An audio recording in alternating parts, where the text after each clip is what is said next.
ನಮಸ್ತೆ ಸ್ನೇಹಿತರೆ, ಇವತ್ತಿನ ವಿಡಿಯೋದಲ್ಲಿ ವಾಂಗಿಬಾತನ್ನ ಮಾಡ್ತಾಯಿದ್ದೀನಿ. ಈ ವಾಂಗಿಬಾತ್ ಗೊಜ್ಜನ್ನು ನೀವು 2ರಿಂದ 3 ವಾರ ಫ್ರಿಜ್ಜಲ್ಲದೆ ಹೊರಗಡೆನೂ ಇಟ್ಕೊಂಡು ಬಳಸ್ಕೋಬೋದು. ಇವಾಗ ನೋಡಿ, 150 ಗ್ರಾಮ್ ಆಗೋಷ್ಟು ಅಡುಗೆ ಎಣ್ಣೆನ ಬಾಣಲಿಗೆ ಹಾಕ್ಕೊಂಡು ಅದಕ್ಕೆ 2 ಹಿಡಿಯಷ್ಟು ಕಡಲೆಕಾಯಿ ಬೀಜನ ಹಾಕಿ ಕೆಂಪಗಾಗೋವರೆಗೂ ಬೇಯಿಸಿ ಎತ್ತಿಟ್ಕೊಳ್ತಿದ್ದೀನಿ. ಅದೇ ಎಣ್ಣೆಗೆ 3 ಗೆಡ್ಡೆ ಬೆಳ್ಳುಳ್ಳಿನ ಬಿಡಿಸಿಟ್ಕೊಂಡಿದ್ದೆ, ಅದನ್ನು ಸೇರಿಸ್ಕೊಂಡಿದ್ದೀನಿ.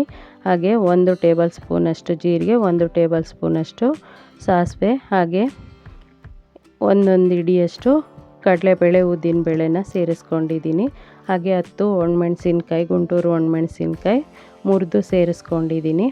ಹಾಗೆಯೇ ಕರಿಬೇವು ಸೊಪ್ಪು 5 ಕಡ್ಡಿಯಷ್ಟು ಸೇರಿಸ್ಕೊಂಡಿದ್ದೀನಿ.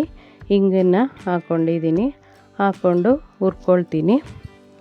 ಇದು ಸ್ವಲ್ಪ ಬೆಂದ ನಂತರ 2 ಈರುಳ್ಳಿನ ಉದ್ದಕ್ಕೆ ಹೆಚ್ಚಿ ಸೇರಿಸ್ಕೊಳ್ತಿದ್ದೀನಿ. ಆನಂತರ 1/4 kg ಬದನೆಕಾಯಿನ ಕಟ್ ಮಾಡಿ ಸೇರಿಸ್ಕೊಳ್ತಿದ್ದೀನಿ. ಆನಂತರ ಸೇರಿಸ್ಕೊಂಡ ನಂತರ ಇದು ಸ್ವಲ್ಪ ಬೇಯೋವರೆಗೂ ಚೆನ್ನಾಗಿ ಈ ರೀತಿ ಮಿಕ್ಸ್ ಮಾಡ್ಕೊಳ್ತಾ ಬೇಯಿಸ್ಕೊಳ್ತೀನಿ. ನೀವು ಬಟಾಣಿ ಹಾಕೋದಾದರೆ ಹಸಿ ಬಟಾಣಿ ಹಾಕ್ಬೋದು, ಅಥವಾ ಒಣ ಬಟಾಣಿ ಆದರೆ ನೆನೆಸಿ ಆನಂತರ ಸ್ವಲ್ಪ ಬೇಯಿಸಿ ಆನಂತರ ಇದಕ್ಕೆ ಮಿಕ್ಸ್ ಮಾಡಿಕೊಂಡ್ರೂ ಚೆನ್ನಾಗಿರುತ್ತೆ.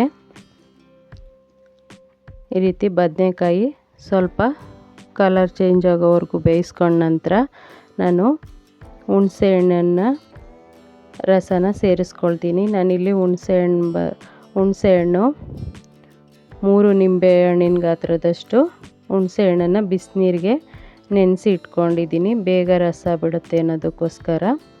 ಇವಾಗ ನೋಡಿ, 1 ಟೊಮೊಟೊ ಹಣ್ಣನ್ನು ಕಟ್ ಮಾಡಿ ಇಟ್ಕೊಂಡಿದ್ದೆ, ಅದನ್ನು ಸೇರಿಸ್ಕೊಂಡಿದ್ದೀನಿ. ಇಷ್ಟು ಹುಣಸೆ ಹಣ್ಣಿನ ರಸನ ಹಿಂಡಿ ಸೇರಿಸ್ಕೊಳ್ತೀನಿ. ಹಾಗೆಯೇ 1 ನಿಂಬೆ ಹಣ್ಣಿನ ರಸನೂ ಇದಕ್ಕೆ ಹಾಕ್ಕೊಳ್ತೀನಿ. ಹುಣಸೆ ಹಣ್ಣು, ಟೊಮೊಟೊ ಹಾಗೆ ನಿಂಬೆಹಣ್ಣು ಮೂರಿದ್ರೂ ಹುಳಿನೂ ಇದಕ್ಕೆ ಸೇರಿಸ್ಕೊಳ್ತೀನಿ. ತುಂಬಾ ರುಚಿಕರವಾಗಿರುತ್ತೆ. ಸೇರಿಸ್ಕೊಂಡ ನಂತರ ಟೊಮೊಟೊ ಬೆಂದ ನಂತರ ನಾನು ಹುಣಸೆ ಹಣ್ಣಿನ ರಸನ ಹಾಕ್ಕೊಳ್ತೀನಿ.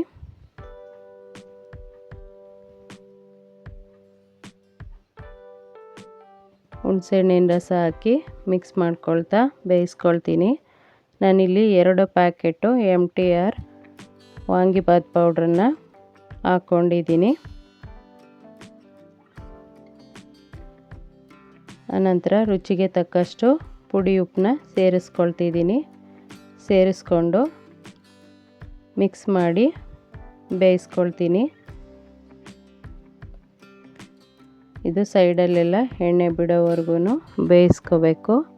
ಇವಾಗ ಕೊತ್ತಂಬರಿ ಸೊಪ್ಪನ್ನ ಹಾಕ್ಕೊಂಡಿದ್ದೀನಿ.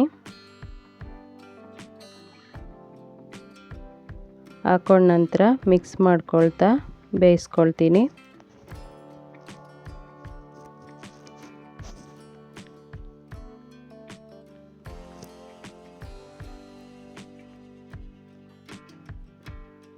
ಒಂದು ನಿಂಬೆಹಣ್ಣಿನ ರಸನ ಇದಕ್ಕೆ ಸೇರಿಸ್ಕೊಳ್ತಿದ್ದೀನಿ.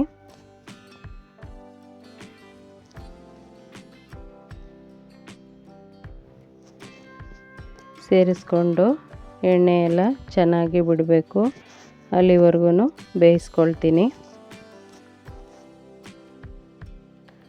ಈ ರೀತಿ ಎಣ್ಣೆ ಎಲ್ಲ ಬಿಡೋವರೆಗೂ ಬೇಯಿಸ್ಕೊಳ್ಳೋದ್ರಿಂದ ಇದು ಗೊಜ್ಜು ಬೇಗ ಹಾಳಾಗೋದಿಲ್ಲ.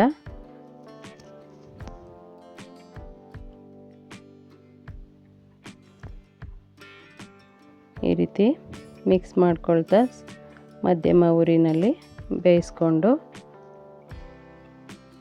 ನಾನು ಮಾಡ್ಕೊಂಡಿರೋ ಗೊಜ್ಜು 1 kg ಅಕ್ಕಿಯಿಂದ ಮಾಡಿದ ಅನ್ನಕ್ಕೆ ಗೊಜ್ಜು ಸಾಕಾಗುತ್ತೆ.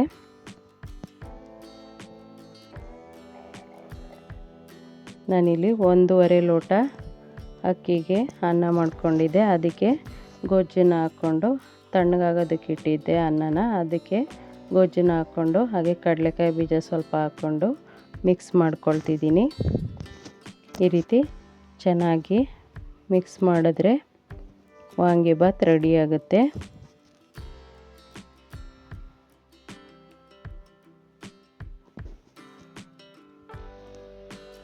ಈ ವಿಧಾನದಲ್ಲಿ ಮಾಡೋದ್ರಿಂದ ಮನೇಲಿ ಮಾಡ್ಕೊಂಡಿರೋ ಪುಡಿಲೂ ತುಂಬಾ ಚೆನ್ನಾಗಿರುತ್ತೆ. ಹಾಗೆಯೇ MTR ಪುಡಿಯಿಂದನೂ ತುಂಬಾ ರುಚಿಕರವಾಗಿರುತ್ತೆ. ನೋಡಿಕೊಂಡು ನಮಗೆ ಎಷ್ಟು ಗೊಜ್ಜಿನ ಹದ ಬೇಕೋ ಆ ರೀತಿ ಮಿಕ್ಸ್ ಮಾಡ್ಕೊಳ್ಳೋದು.